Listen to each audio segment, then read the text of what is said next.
Important plot. People got really mad last time I said I wouldn't put this plot on the exam, and then with like 12 hours to the exam, I'm like, I've put the plot on the exam. Learn it. But at least I warned everyone. They were like, that's not fair. You emailed that at like 10 p.m. I'm like, you were all up. Don't act like you weren't. Don't act like you weren't. Right? I mean, they were. So, and they all heard it, and they knew. I said, go back. I said I wouldn't use this plot, and I want to. Now I've changed my mind. At least I told you. All right, so this is delta G, standard state free energy change of unfolding with respect to temperature. Like I said, what I care about is how stable is this protein as I vary temperature. All right? Here, I'm in degree C. I have 0, okay?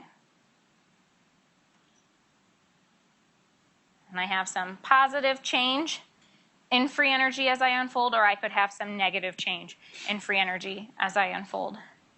And I can have, let's say, a melting temperature of like 80 C for whatever my imaginary protein is here. Okay?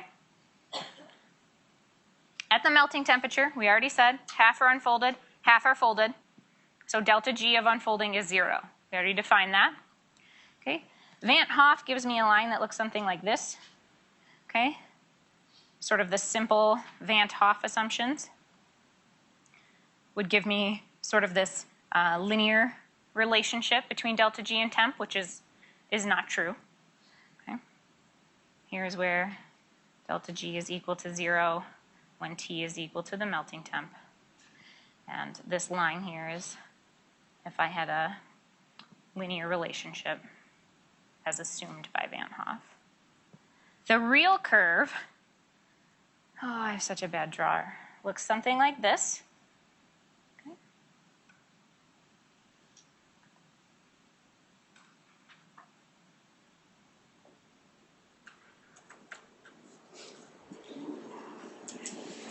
The real curve looks something like this, where I still cross the 0 point at my melting temperature, and I also have some other temperature down here, which is the temperature for cold denaturation. Okay. So if this is the 0 line, and this is the change in free energy of unfolding, when I am below this line and delta G unfolding is negative, unfolding is happening spontaneously. So when I get north of the melting temperature, I expect my protein to spontaneously unfold. I've heated, like that makes sense, right? When I heat something up enough, eventually I'm just gonna unfold my protein. We all can kind of get our head around that. Alternatively, if I make my protein cold enough, eventually there's a temperature where it would also spontaneously unfold. And then there's this temperature right here. What is this temperature?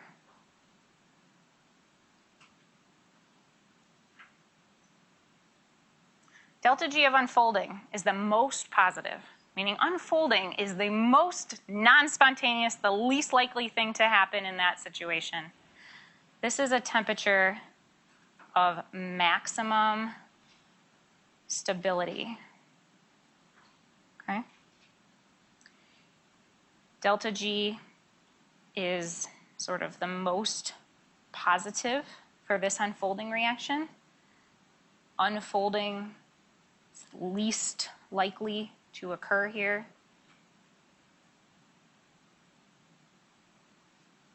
Something like that.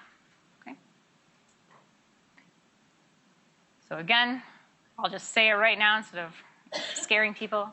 Be comfortable seeing a delta G of unfolding versus temp plot where you have these parabola shapes going on.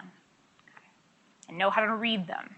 When I pull them out of some paper and say, read it, you can read melting temp off of it. You can read max thermal stability temp off of it.